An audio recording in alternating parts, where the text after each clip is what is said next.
Okay, it seems like we're live. Hello, everyone. And today I'm very happy to say that I am relaunching the Crypto Talks podcast. So from now on, once a week, I will be bringing interesting people who are in blockchain and doing not very standard things and are interesting in terms of leading conversations, in terms of the views they have, in terms of how they see this space and the amazing things that they are doing in this space. So today we are going to talk about the big hot creative topic in the blockchain space, in the crypto space, which are NFTs. We're going to talk about art, we're going to talk about crypto side of it, and we're going to sort of talk about the marketing and the blockchain and everything related to that space.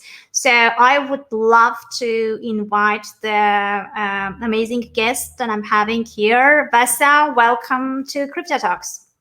Thank you so much, Anya. It's a real pleasure to be with you. I'm slightly preoccupied as I'm still posting this on Facebook and Twitter and a couple of other things, so people can join the live feed. I'm super psyched to be talking. It seems like we have a lot in common, and quite a lot to talk about altogether. And I'm very energized to do it, to be honest. Yeah, awesome, great. So yeah, when people join, I'm monitoring the comments, so you can leave comments, you can leave some questions. We will make sure that we address them as well. I already see some people are watching at the moment, so thanks for watching, thanks for joining. I was telling Vesa that I've met him several times on different events in London, pre-COVID days when London was vibrant, when things were happening.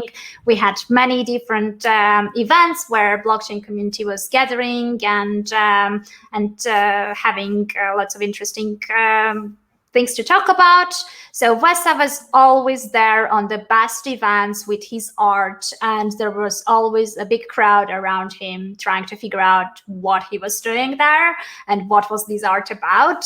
So I never had a chance to actually talk to him, although I knew who he was, what he was doing, etc. And I've seen loads of his art in different places so far. So finally, we got the chance from far away this time, but yeah, nice to connect finally.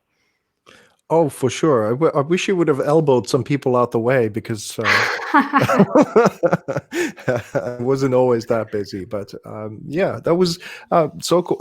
I did spend quite a lot of time going through the rounds in London with the different events. I mean, London is such a luxury when it comes to, well, not now with the COVID stuff going on. Unfortunately, yeah.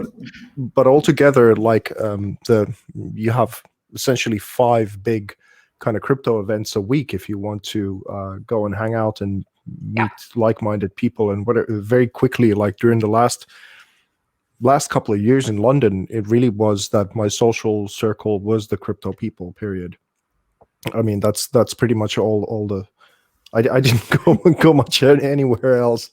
So yeah, it was a good time, and met a lot of very good friends, and of course, like people like James Bowater from Crypto AM, who still keeps doing incredible things, and he just he's I think today just said that he's migrating the City AM Awards to Dubai, and yes. Yeah, that's neither here or there, but anyway, brings back a lot of very good memories. Yeah, absolutely. So let's start, I guess, from the very beginning. If you could tell what amazing things you're doing at the moment. I already mentioned that you're an artist. I already mentioned that you're in the blockchain space. But many people might say, how does these two work together at all? Like, what the hell is he doing? So for those who haven't heard about you, can you tell us what you're doing? Before going into the creativity or processes or things like that often actually kind of, they're hard to even go to in a way that they're not narcissistic or boring to people. I think the real mission of what it is that I'm doing in the crypto space, because I've been a monetary activist, let's say from 2006, and even produced a documentary about the monetary system already back in 2010 with my own production company, funds and time and resources. And I've been quite the advocate for people to start to understand value, I suppose, from multiple different kind of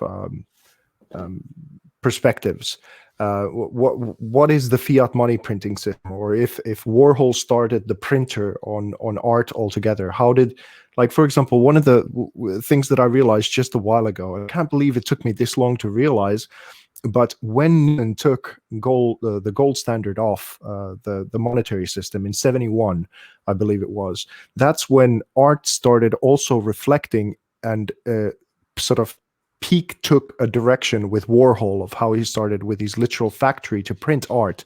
So essentially, you could say that up until crypto art, our past 4 decades at least in art have been fiat art. And crypto art as a movement kind of stopped it. So in one way, you could say that a lot of the investment, now that the new renaissance is coming to space in the form of creativity and what it stands for, is that a lot of the investments of the past 4 decades of the art world are going to lose a lot of value. And when you widen the scope of it, I think the big picture is that in Italy of Renaissance, what we have right now is essentially the crypto Medici decentralized family of who are the ones who have the banking innovation this time. And what the OGs need to realize is that they need to fund the culture into existence, much like in the Renaissance Italy, Cosimo Medici did. In order for this country, in this case, the world essentially, or the coming metaverse, to come out of the chaos, to really make cultural landmarks in order for us to revitalize the world. Because if Bitcoin is anything, it's opening up the arteries of the whole monetary system of the world. And you listen to some people like Michael Saylor, or someone who's almost like a poet in the form of a businessman when he talks about all of this stuff. I mean, you can't help but to get inspired and energized, and you make art about it, or you like even NFTs. What I haven't heard up until now is that what if it's a way to fund bipartisan media? What if it's a way to start helping research papers in the scientific community to come out of their wilderness and what's been going on with the STEM fields in America and everywhere, because we have all of these crumbling institutions everywhere. And now it's almost like for the early OGs, it was already allotted that they needed to grow into bigger boots from essentially nerds. And I say this most lovingly, I'm a nerd myself. That they became business owners and they needed to all of a sudden hire 100 people and do things like that. But now the next phase is that they need to understand that they are the people who will fix the things that Bitcoin and they themselves critique. So the point is not for them to become the next Fortune 500 crypto magazine heads and make their 4th super yacht or any stupid Lambo bullshit like that. It's for them to assume responsibility for fixing the world as opposed to building their citadels.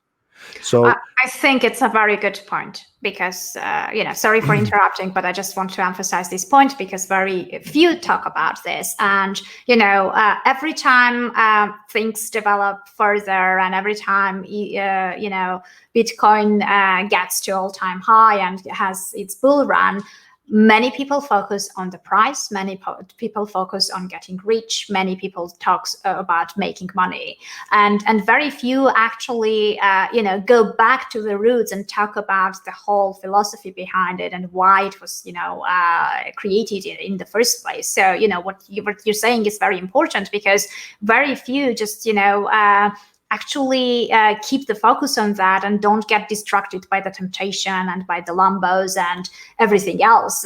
Many people are in the space because of the Lambos, right? Oh, sure. And I have nothing against Lambos. I mean, I'd love to fulfill a couple of childhood dreams myself along the way.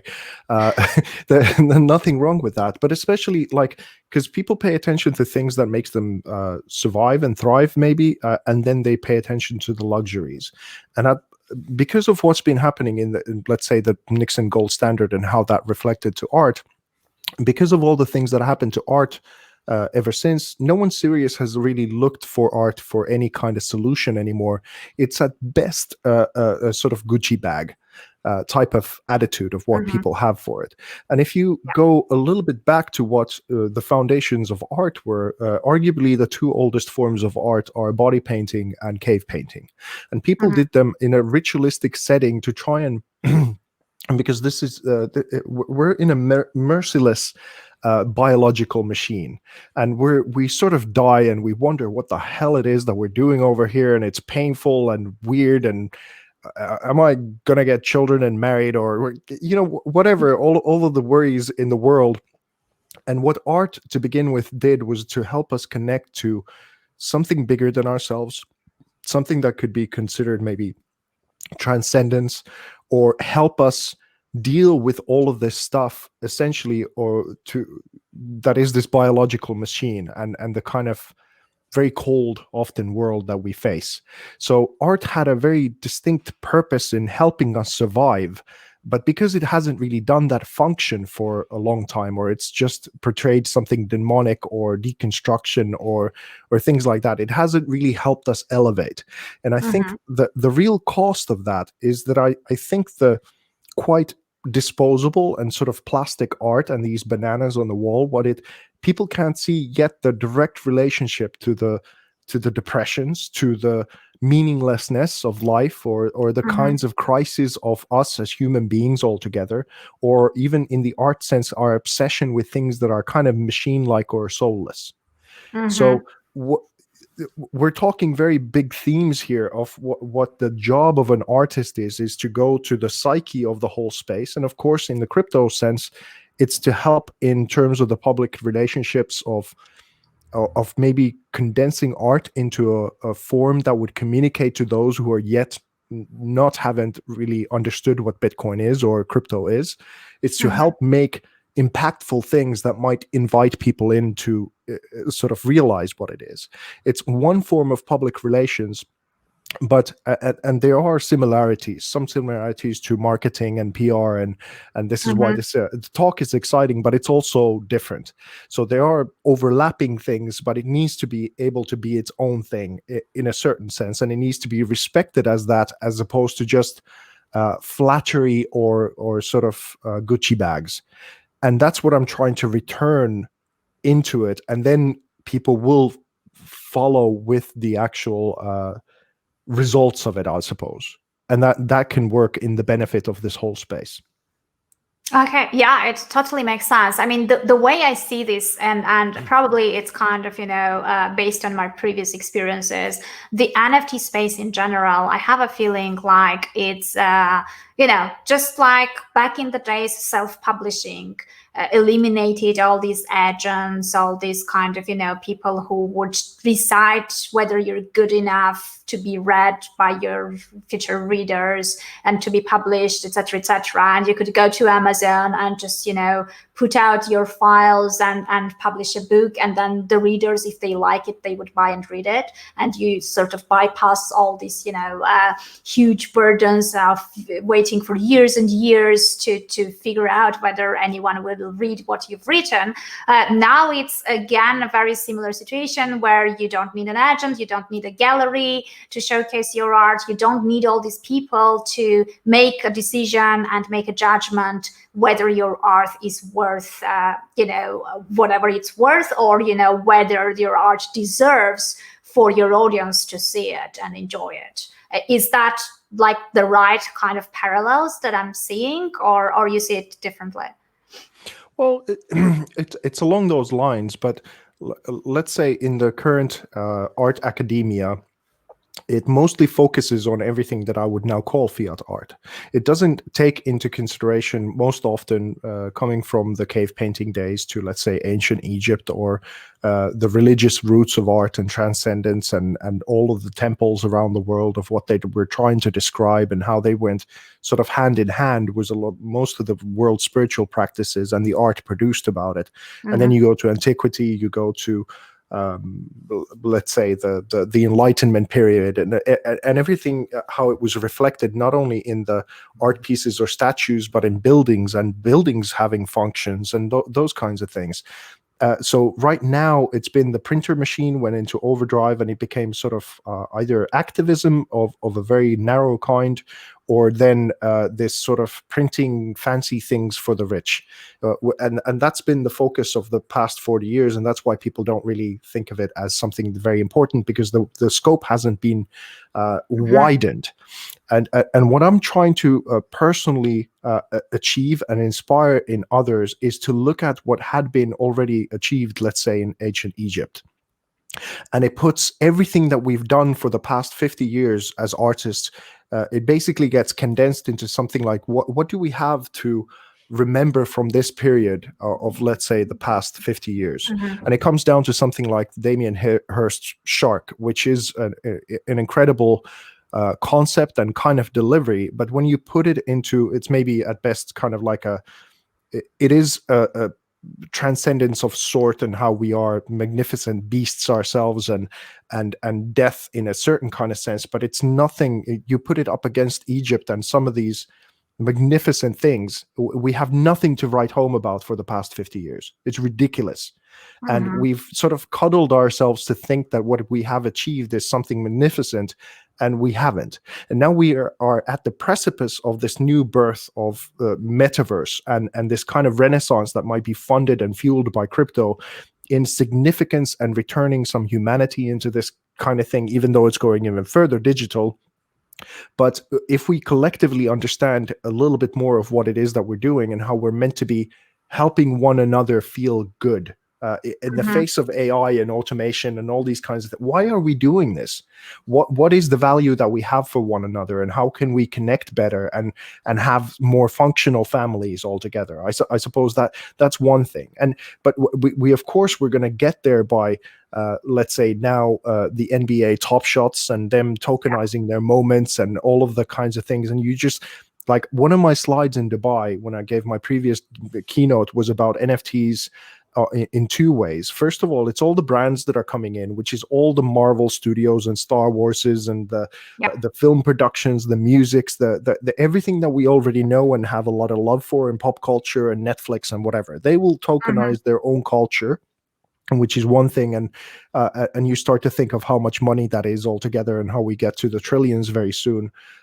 That's one thing. But what's more even close to my heart in a certain kind of sense is thinking that the government-funded institutional art has been quite, subservient to ideologies, let's say, the past 50 years. NFTs are really a liberation for you to be finally an artist, free to say who you are and what you stand for and what you want to do. You don't have to kowtow to an old broken system anymore. So that's wonderful. Then for digital output, for the most part, digital artists, ever since the dawn of computers, have been serving corporates. It's either, even if you're working for Pixar, you're still working for a massive company or a Marvel movie or something. You have the glamour of it, but you have very little personal freedom in terms of actually expressing yourself. If you're a 3D artist or even an illustrator or what, all of these wonderful creativity tools, even from painting, you can tokenize your paintings and you can make them move. You can, whatever, the world's your oyster. So what it is a liberation of a whole creative class of people that is so much needed, that we have so many voices that stifle themselves because they're afraid that the old model of funding for their lives is going to dry out if they, God forbid, would bid themselves. And I think this is what I'm learning in the process of all of this. So that's the most beautiful part of it. And so you can have your Lambos and your money, fine, but let's also pay attention to what this really is and why it's significant and how that can help the survival part in a different kind of way. Why are we surviving to begin with? Why do you stay alive? And you buy your second yacht. Let's get, how long is that going to give you actual pleasure? No, I mean, every next one will give it a shorter time span of you feeling happy about it. Like, you get used to it at some point. So, like, the second Lambo will not really do much anyway. But I'm just working on my first boat even, so. It's very interesting. I really love this idea that, about liberation and being yourself, because yes, I do agree that a certain type of art or a certain type of artist may not be sort of, within those parameters of what expected and what is sort of commercial and what is something that the big corporations are looking for. So I feel like diversity of styles, diversity of expressions, and different sort of new types of things that we haven't seen before will be emerging as a result of that. And I think it's beautiful. It's really great. And the other thing is, I feel like this also gives a space for the artists to grow as well, because they will feel free to experiment without having that pressure and burden of trying to satisfy certain people, right? So plus you get this direct relationship with your audience and sort of directly eventually the people who will like your specific style just because that's how it is and because it's yours will be gathering around you. So you will end up being celebrated versus not understood and kind of judged by just because your style is different, right? There's there's one thing that I used to have a very wide scope. Like, let's say when I did in 2013, I did a collaboration with my style with a Bollywood actress called Veena Malik, and we really made a cultural impact with that thing. But because it didn't sit with any of the narratives of the institutions, it didn't really get to ultimately do what it was designed to do. But we reached about 300 million people with something that cost 20,000 euros to make. And that was like on a global scale. And basically I realized throughout that process, and now it's honed for me to the point that I kind of made this tweet just a little while ago, is that one of the fascinating things about Elon Musk is that his current life mission is defined by a great irony that it's all about harnessing the power of the sun and reworking the whole energy grid. But then in order to do the Mars missions or the SpaceX missions, you need dinosaur blood in order to escape the gravity of the world. And I'm in a slightly similar situation, is that I've built such a thing that it requires someone really, really dedicated to take some time to learn what it is and why it's significant and what it can really do. And I think in a similar way, even though I'm all about the decentralization and the need of the decentralization, my sort of dinosaur blood is one Medici to come and look at what it is that I've done and funded, so I can really do what I need to do. Because right now the danger of, and what I would presume is a little bit the same problem as with marketing, is that when you look at true marketing, like let's say what BMW knows about marketing, how it's not about the product, it's about the experience. And what's been learned over in PR during the last, let's say, 60, 70 years or something like that, that it's not about the glamour of the person or the brand, it's about the experience of what it can offer, and all those kinds of things. They would not be easily understood nor appreciated yet in the crypto space because of the very short amount of time that this whole evolution has happened, and people, there's a big discrepancy in between how different crypto is as an island in the sea of the fiat world, and then what they need to understand about what's valuable, let's say about the legacy art world or the legacy marketing world, and how to integrate it all so that it becomes a very effective package. So that I kind of lost my train of thought a little bit there. You had some perspective as well. It's nice. You kind of made this segue towards the marketing side of things, and I do agree that in this space, the marketing is kind of undervalued, the real one. So it feels like, these days, most of the projects are looking for shortcuts and quick fixes and kind of pumping and dumping and kind of, getting these short-term effects and then, replicating those short-term things over and over again. So it kind of, it stretches a little bit more. But at the end of the day, exactly the things that you mentioned are not really addressed. The experience behind it, the story behind it, the explanation of what the product's value is, like why did they even create it at first place who is it for, kind of, what does it bring and how does it change people's lives. So at the end of the day, what we end up with, unfortunately, is a very dry website with loads of terms, and people come to it and have no idea what the hell is it and who is it for, and then just they bounce out. So it's kind of echo chambering, people talking to themselves, people who understand this stuff in their own terminology, which just doesn't make sense, because at the same time, parallel to that, they're talking about mass adoption. They're talking about bringing people, from the non-crypto space into this space and attract them. But then how do you attract? By talking a completely different language, right?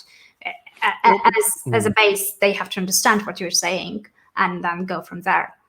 Well, they have let's say many people have. I think well, I'm an anomaly because I like marketing and communication. I understand the true value of it when it's done in high quality. And let's say people have this perception is that we have easily one of the punchiest spaces in the world.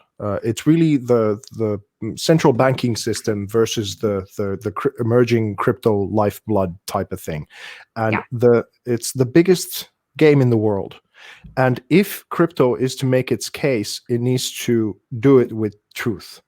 And they have an idea, many of the people who are running the companies, as in that marketing is lying, as opposed to telling the truth. But of course, when you're telling the truth, you have to own up to the truth, and it's actually something that is quite punchy. So the normal sort of corporate culture doesn't gel with the marketing of crypto at all. You can't just as a company go and hire a normal marketing agency who wouldn't understand what fiat currency is to begin with. They'd go like, but that's money, right? So you can't bring those people. It needs to be born from within the community itself for them to realize what their talents are and how they can incorporate it into the realizations of what they know about crypto already. And this would be one thing that I've been calling for, a new generation of a wave of art critics to enter crypto. They can't be the people from the old legacy world, because they wouldn't get it in a much similar kind of way.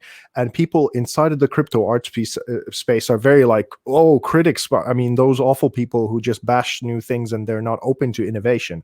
No, not those. It would again be those people who are truly aware of art history and the connotations and technology and finance and all of these kinds of holistic things. And then this space for them to be born from inside of the community to help the investors, and the sort of healthy hierarchy to be born in a better way, so that we don't have to learn the hard way, and NFTs don't have to become the new ICO, which it will if some things aren't critiqued and sort of course corrected a little bit along the way.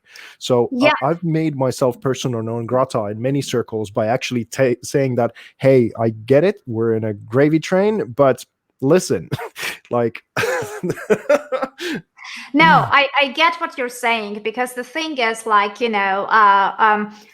we have like all these amazing things you're talking about around NFTs and the crypto art and the art in general, etc. But on the other hand, we also have like these maybe it's my wrong perception, but my perception is that the stuff that is more popular among the crypto community and probably would sell better as an NFT is gonna be like a crypto meme related stuff or crypto culture related stuff, which, some critiques may say that it's not really an art, or, it's not up to the quality that you would like art to be, or whatever is that, right? So there is this mismatch of, I don't know, like, what do you think? Like a really high quality artistic painting or anything that is turned into NFT, would it be appreciated enough among that crowd, or they just want to keep their culture and that vibe in the demand and kind of generation? Well, there are some artists who are sort of even more suited, because I'm even though I'm a crypto artist and have been full-time and calling myself for that for 3.5 years and utilize the technology, and I get the space and I work for the space, there is a somewhat bigger mission that I'm on, which is the whole evolution of the Renaissance altogether, of returning art itself into a very different kind of sphere as to where it's been for a long time. And I know that sounds crazy, but I seem to be the one who's compelled to try at least, mightily or fail in the process. But because of how it is that I talk and what I think that I've built, and the transition of it, it's not yet, in my particular case, the NFTs are not yet well received, but the crypto art to begin with, and the physical versions of my work were. So I'm still hodling on, because my digital output has been, or my works have been digital originals for 12 years. So I've been waiting for this moment to happen for over a decade already, Wow. in order for NFTs to become a thing. And of course, from a multitude of different kind of points of view. But I'm not tokenizing most of my works yet, because I don't feel like I haven't found those people yet. But behind the scenes, I'm working with a bunch of companies and a bunch of now new innovations that are going to elevate and bring them forth in the correct kind of way. And I'm just doing it patiently up until now. So in my particular case, not yet fully, or not even for the most part, I suppose. But there are people who are very well suited for them to do some of the virtual reality projects now, some of the expressions which are already making a bunch of money, that are kind of energized very much behind like they're fueling a lot of the things already. So I wouldn't. It's hard to say crudely this and that, but in my particular case, I'm still waiting a little bit in order to be able to release them in a dignified way, because it's now a lot about novelty. It's whether it moves, it's fancy, it's this, and does it say about crypto, does it have the logos? But let's say, in terms of the true meaning of the metaverse, when you really start to look at what the art is saying and how many layers there are to it, and how that reflects to the culture at large, what's happened before and what's going to happen, that can be said in a stills image. And in fact, that is what I've been doing for the 12 years. There's very few people who are looking at my work at the moment realizing that it's maybe this wide, but it's miles deep. So that's I think it's just, we always have this, as artists, we always have this kind of I don't know, internal conflict, or decision making that we have to follow up with, which is like, you create what you feel like and what you want, etc. But that thing may not be commercially viable, right? So, like, for example, in the fiction space, in the last years, like, if you strive to write something closer to the quality of Hemingway, you'll probably not really sell the quantity of 50 Shades of Grey, right? Because that's not what people are valuing at the moment. That's what people are after, etc. So I have a feeling that in the crypto art at the moment, it feels like, we have a certain sort of standard of 50 Shades of Grey kind of equivalent for NFTs, which is this green frog with Bitcoin eyes or whatever it is.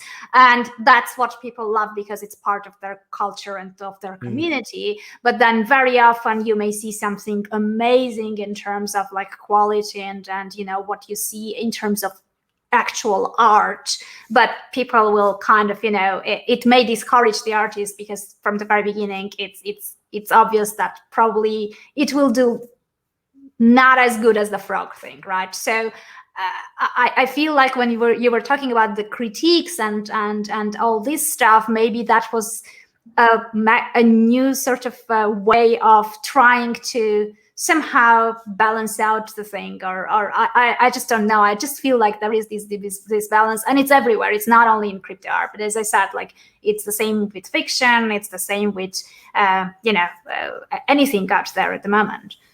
But that's what I mean about the whole wider mission of the Renaissance, because whether it's scientific or media or all of these institutions that we see now crumble, those who are not directly employed by the institutions, and even those in the institutions know that they're crumbling, but those in the institutions can't say it because their paycheck depends on it.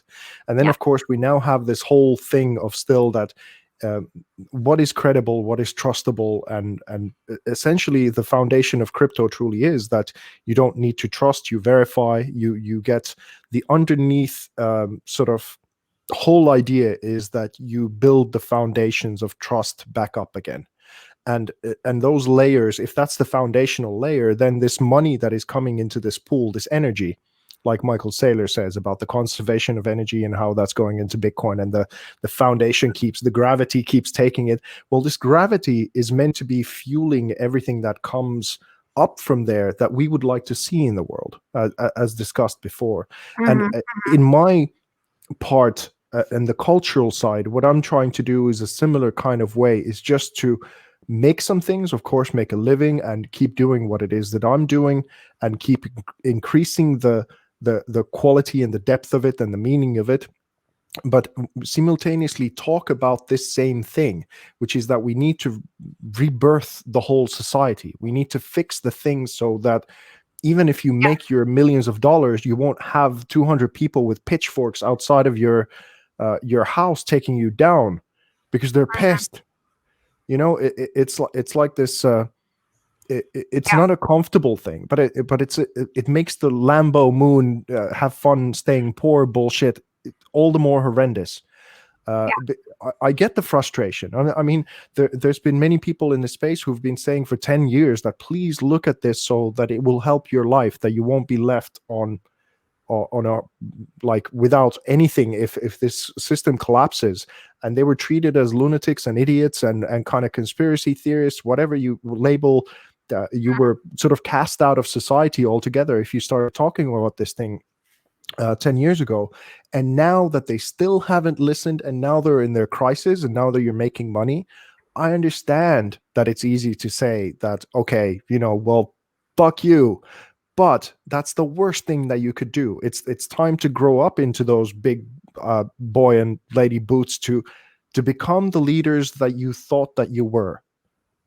Yeah, because it's also like, you know, what I feel like is that many people don't really realize the level of their responsibility. Many people just don't get it, that they are responsible for many things, right? And if you know, they're responsible for actually explaining this in a manner that it's you know, it doesn't end up by you sounding like a lunatic, by you know, moderating your emotions when you explain stuff. Because let's be honest, like I totally get that, and I'm with you on the same page. But putting myself in the shoes of someone who doesn't really understand the space and who hasn't really gotten too deep into the thing and hasn't read anything about it, if a very extreme Bitcoin maximalist starts talking to you and doesn't even want to listen, and just, you know, just tells his stuff and he's like, this is the truth, take it or leave it, I don't even want to discuss it, and doesn't put effort explaining things,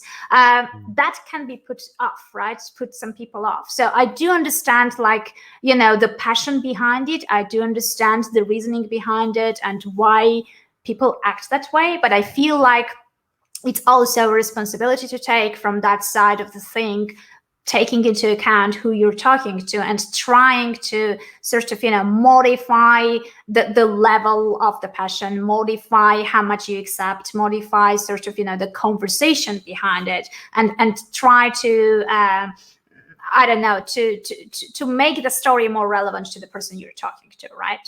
Because you're not at the same level. You have to understand that, you know, very often, since you're not at the same level, it's very hard for them to get it.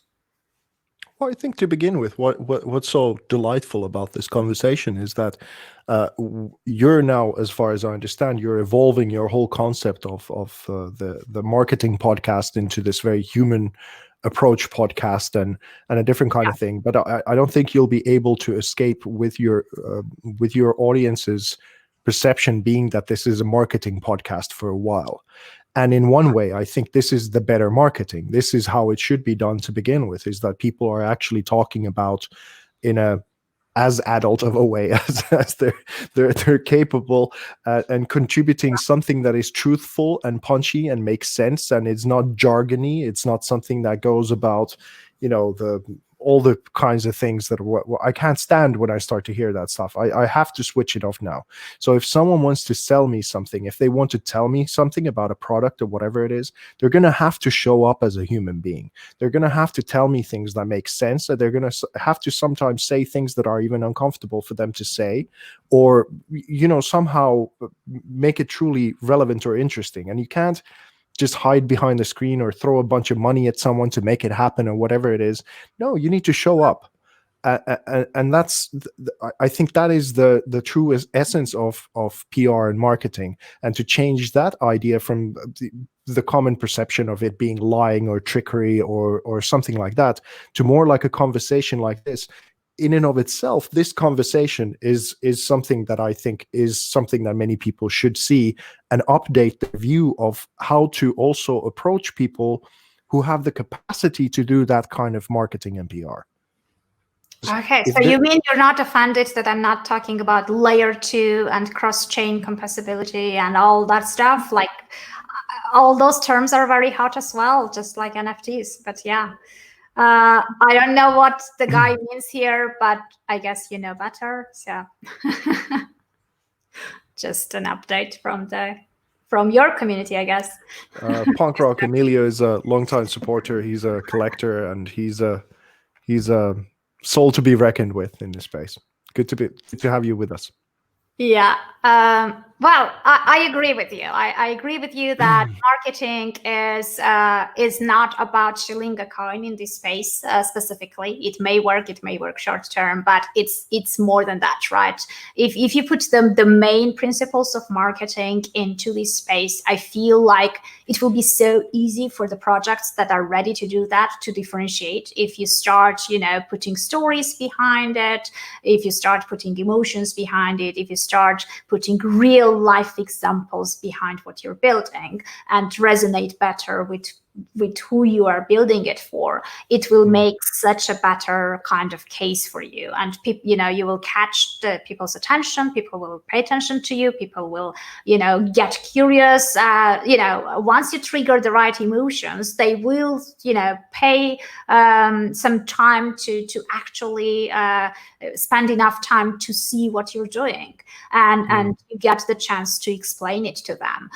The problem is that many projects just put people off straight away by being so complicated in the way they explain things that the last thing that a person wants to feel is to feel like he's stupid.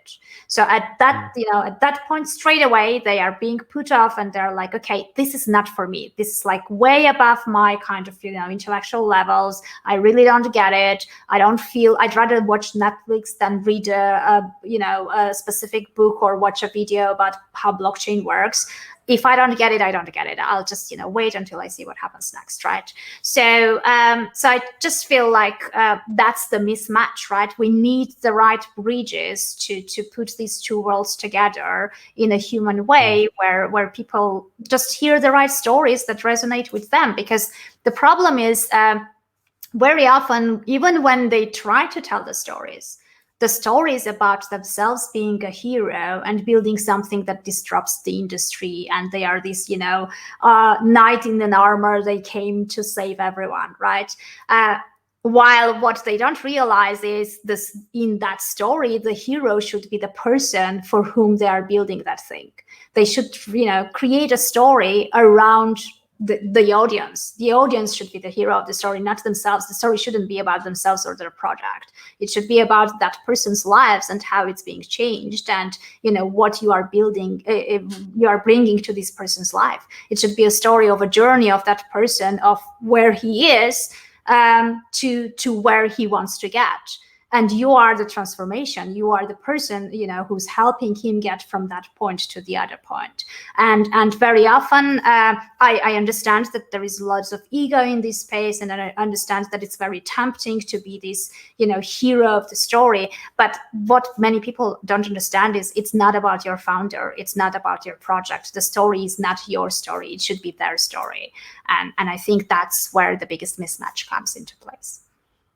It's a it's a peculiar thing because I'm building a project with this new platform called Superworld, and I've been an Egypt freak for a long time already, and I'm fascinated by that culture altogether. And much like many cultures, when you look at their statues and their buildings, they built them very grandiose, and it was very much about the pharaoh and the glory and the gigantic size of things. But when it comes to Egypt, many of the, let's say the Sphinx, it points actually to the constellation of the Leo, and it's believed that it actually originally had a lion's head, and it was a time measurement device essentially. And the majority of the structures, as well as the statues and their mythology, essentially points to the universe. It points to, let's say, if the spiritual practice, if it has any meaning whatsoever, it should be the guiding process of how you realize that you go from being an insulated human being, no matter how grandiose your ego might be, into realizing that you are actually the universe. You're a part, you're like a drop of water inside of a bigger thing, and then you get connected into everything. And no, the size of your yacht won't help you in that journey. That is the ultimate reward for you to realize the grandiosity of life altogether. And I think the healthy amount of ego, let's say, that I need in order to not be crushed underneath the magnitude that I feel like what it is that I'm trying to do, as well as remain humble about it, because life will always put you on your knees if you can't sort of tamper your own journey in that kind of a way. And sometimes it's really good that it does that. But if the purpose, no matter how grandiose you come across, but you understand that you're in service of a bigger thing, then you're kind of in check with things in a certain way. And I think ego has gotten a bad rap in a kind of way that for some reason also we want to tear those down who tend to elevate, but then we also we emulate them, and we want that for ourselves, but we want our heroes to at least be working for all of us rather than just for themselves, because otherwise it's that whole greed Wall Street thing. And I hope we're pretty done with that, but it is seeping back into the bull run again in its rhetoric. But what I'm trying to say is that maybe it can be both, because I was certainly inspired by the, if you think of the Star Wars story, I mean, everyone knows now, the nerds with their plastic toys and LARPing inside of the woods as adults, and how sad that is. But essentially, if you know, the core of the story was that a guy called Joseph Campbell, he essentially gathered the myths from all different continents of the world, and he realized that they all had a similar structure with regards to how a boy grows into a man. And he sort of condensed this into a book called A Hero with a Thousand Faces, and that George Lucas then transferred into space with robots. But that's why it resonated, especially with young boys, so much, is that it's the age-old story of our growth into an adult human being, when all the different sort of institutional religions and churches were going down, and people couldn't find that thing there anymore. So they went for nourishment in that. So in my particular case, what I'm saying is that I do see myself as a bit of a hero in this story, but I also see how I'm not the only hero. So maybe in some way there can be an example of it, and this drive, and maybe there's a little bit of ego behind it. Of course there is. Everyone has it, but I'm no longer in denial of it. But I try and make it the servant of this whole thing, and to be truly inspired for, because that same thing is in all of us, and we can have that. So yeah, no, I totally get that. And in Star Wars case, what I meant was probably that your role as a blockchain founder would be Yoda's role. Like, it's right. you're not the hero, you're the Yoda who is leading the hero and how. Oh, that makes sense. Yeah, perfect. Yeah, that's kind of, if you're looking at that analogy, that's what I meant. Like, Oh, cool. you Yeah. play a role, and you play pretty cool role, but you're not the one who is getting into the transition, right? Not Luke. The journey of transition is your customer's journey, is your client's journey, basically. That's how. Yeah, perfect. Yeah, that's a great analogy. So yeah, I mean, it's It's very interesting. I mean, we spoke about loads of concepts and looking at all these comments which I was putting up for those who were watching the live stream. It was pretty engaged. Like, things were happening over there. People were dropping comments in there, which means that it's always a good sign. But let's say, if someone is listening and they are artists just like you, but they haven't been in the space, they don't really know what it's all about and would like to learn more and to sort of, to get into this space, what is the best and easiest way? Like, where do you start? Because I feel like if they go to Google and start searching NFTs or crypto art, whatever, they may end up getting super overwhelmed with everything that will come on their way. So for those who want to get into this place, where do we start? Well, my introduction was, I suppose, before anything, I got to see a couple of documentaries about how money works or how money comes into existence. So I had that foundation. But coming into crypto, my sort of sensei and Yoda, and I finally got the absolute privilege of meeting him in London as well, Andres Antonopoulos, the guru himself. He was such a profound thing because he's so uncorruptible, but also not so intolerant of some ideas. But he certainly punches you in the face with truth and a kind of perspective you've probably never heard. And he was great, but also to soften that up a little bit, but by no means saying that it's a soft ride altogether always either, is the Bad Crypto podcast. So Joel and Travis were the ones that I started listening to almost simultaneously as I did Andreas. And it's been a real pleasure to become friends with Joel and Travis as well, and doing projects together and whatever. Those are very good spirited people, and their whole team of how much they've contributed to people's understanding of the whole space. And their spectrum is, of course, 100 times more wide in a certain sense than Andreas is. Andreas is a very particular machine, but those two, you wouldn't drown in getting to sort of in the waters with those. But I think Andreas is certainly important to get the foundation with, because I really hope that there would be more artists who are now especially entering, because if you go to the Wikipedia page of crypto art, art movements happen very, very rarely, and usually those who make them, they're often friends with one another, and Gauguins and the Picassos and the certain periods and what happened. And crypto art really is the most important art movement now that is going on. But because of some corporate interest and of course some other things as well, of how punchy it is and what it stands for, if you now go to the Wikipedia page, it won't mention anything about there being a horde of artists who came in to support the new money movement and this technology for the first time in world history. You won't find any reference to that. You'll just hear about some ETH tokens and some platforms and whatever, and basically the whole essence of it has been washed away. So there is.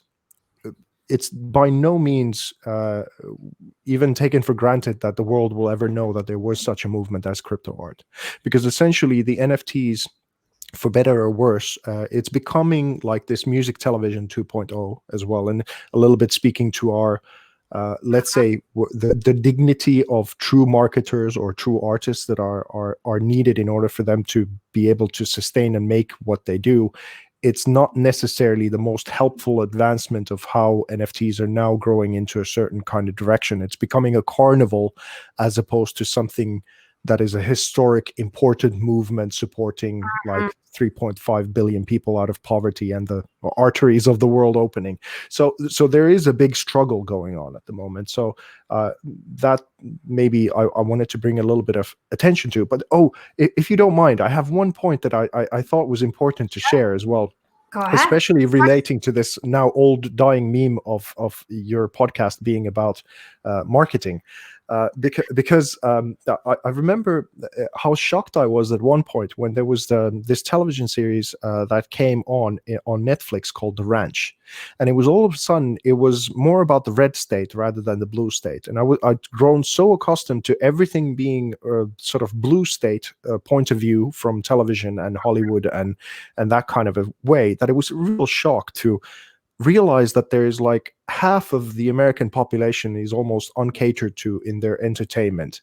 And all of a sudden there was one series that was more like, all of a sudden, like did a whole flip in a gentle kind of way, but represented almost 50% of the population. And I started thinking about this whole need of marketing needing to be quite punchy, and it can't be for everyone. You do need to know your target audience a little bit. And I'm realizing that even these big brands, let's say like Gillette and whatever, and they went very in a feminine direction, I would say, from the traditional masculine sort of campaigns of what they used to do, is that there's the majority of advertising and PR has been now catering for about 50% of the population, which is a massive hole in terms of like what could be done with the others, and how much probably pent up need and frustration there is that no one's talking to them in their brands or things like that. And of course it's very divisive, and I'm not for that in the least. But what I'm trying to say that, for example, coming into the crypto art space, trying to survive in the traditional legacy art world setting, it's super left, like super left, and you infuse that into yourself, and you kind of go into that church or cult in a certain kind of way, and you just don't know what you don't know. And then all of a sudden I got to know about Eric Weinstein and Jordan Peterson and Camille Paglia and a bunch of people who are sort of defined to be in the intellectual dark web, who are they're mostly Democrats, or they're mostly left or center, or a little bit tilting towards the right or something like that.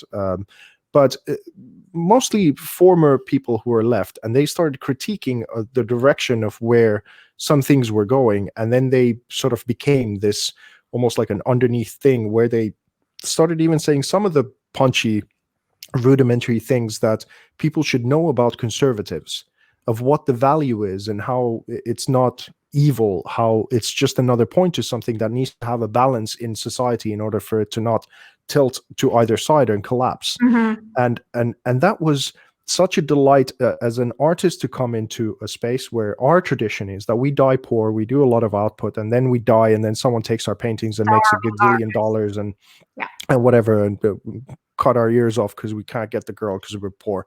So that bullshit has got to stop. And the way that it stops is that you assume responsibility for your own finances, and you maybe understand about the conservation of energy, of what's important for you to realize as a individual human being, to take responsibility for some things. And crypto for me has been a platform in order to balance some things about the understanding of how the universe works that you might not get in certain pockets. So it really has been a balancing machine in a certain kind of way, but it also helps you see the whole overview of who you're catering to whatever product for, and what you're doing as a service. So I hope that comes across in the sense that I mean it, is that we do really need an overview of things. Because I think we need like a high level, like full picture approach of a balanced perception of things, because I do agree with you, like we have two extreme viewpoints, and it's like one versus the other. It's like you're either with us or against us kind of thing, and things in life are not always black and white. So it's kind of, it's just like people advising to, I don't know, invest in one coin or the other coin or whatever. And then the problem is, like, when they give such advices, they never actually take the things into context. They never really take into account who they advise it to, right? Like, if you don't buy a Bitcoin right now, you'll die poor or whatever, etc. But do you know that this person you probably will, though. Barely. Yeah, but what I mean is, like, maybe he's barely just kind of, it's just about the situation in life where he's at, etc. Maybe he knows that, he just can't do that, right? Or whatever. I don't know. What I'm saying is that I think there is this need of actually going a bit up and looking at the full picture and putting context behind things versus just having an opinion and voicing it out and then having fights on crypto Twitter and just spending too much time with this toxic kind of arguments around with people who at the end of the day probably will stand to their viewpoint anyway. So it's at some point even meaningless just to just spread around toxicity. I don't know. I'm just. I think like centrists altogether, or people with balance, they let the imbalance go for far too long, and then they got frustrated because it was like you're getting hit from both sides if you're trying to maintain balance. I mean, that's that, because being a centrist, you actually have to know the punchy stuff about the left and the punchy stuff about the right, and then you kind of realize what the middle is, so you can maintain that balance, so you don't go off course. And now it's a very frustrating place to be, because probably the most counterculture thing to be at the moment is to be a centrist. But to truly be it, not like in just saying wishy-washy whatever goes. No, it's actually like, these are the things that I stand for, and that makes sense for me. And it feels like the culture at large is a little bit like that the left is the divorced mom and the right is the divorced dad. They're utterly, bitterly, vengefully hateful from one another, and they've had a divorce and they're holding their kids as hostage. And you either go with mom or you go with dad, but dad's a piece of shit and mom's a whore. Basically, there's nothing in between. So the kids who are, let's say, the balanced people, they have Stockholm syndrome. And they don't really know how to go about it. They only have bad options at this moment. But I think the true moment is just to say that, enough of this. Well, we're all being bullied here just to be off kilter, and it's I'm done with it personally. That's maybe a part of this podcast right now, is just to go like, I'm so sick of the just like imbalanced people in my space constantly, and they think that they're ruling things. I think that's kind of the awesome ending, because the way I was looking at like who to invite as guests for this podcast, now and in the future, is I felt like it's not even like, I don't even call it an interview, right? I'm calling this genuine conversations. I really want to have conversations with people, even if they don't share my opinions, even if we're not on the same page, but people who are genuinely expressing their personal opinions and are not afraid for voicing out unpopular opinions, because we've heard the popular ones everywhere. Like, we've heard it from all these stages in different conferences. We've heard it on different other podcasts. We've seen them write those blog posts on HackerNoon, etc., etc. I want something different. I want, to discuss stuff that is not usually discussed, and to voice out topics that are maybe even making people a bit uncomfortable, because I feel like, people don't need another contribution to the noise. They don't need yet another podcast or yet another media which is going to tell the same thing over and over and over again. It's boring. It's just, I would get bored having these conversations, because why the hell I would even do that, right? There's plenty of it already. So thank you very much for, I knew it would be good, but, thanks for kind of, I think it's an ideal relaunch episode of the podcast. And that's exactly what I'm looking forward to. And I'm sure that you'll refer guests who are as interesting as you are for the future. So thank you. Absolutely will. And it's been a real pleasure. Thank you so much for having me.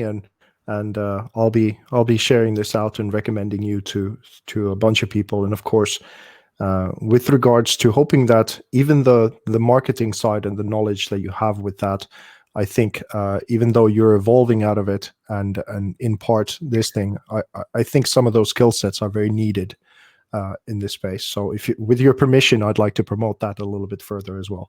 Oh yeah, no, me and marketing it's part of me anyway. So I work in marketing and I work in this space. So it's not going anywhere. It's just that, I thought that this would be like a nice addition to what I do for work anyway, the whole day. And this would be like my personal kind of private project for my my passion project, so to speak. So I just put out the website, anniealexander.com. So anyone who would like to join, I have a completely newborn, very, very tiny 3 people group on Telegram, where I'm hoping to add, the guests of the podcast and the listeners of the podcast, so we can interact with each other and sort of, discuss these things further. I will also probably have different rooms in Clubhouse, because that's the next crazy big hot place where people talk about NFTs among many other topics. So yeah, thank you very much for coming over. Thanks a lot for covering a whole hour of thought-provoking topics. I truly appreciate your time. Thanks a lot. Thanks for everyone who were watching. Thanks for your comments. Thanks for the enthusiasm. So I'm sure many people will listen to the podcast in the audio version, in Spotify, Apple Podcasts, everywhere else that it goes to. So thank you very much, and I'll meet you in a week. Bye, everyone.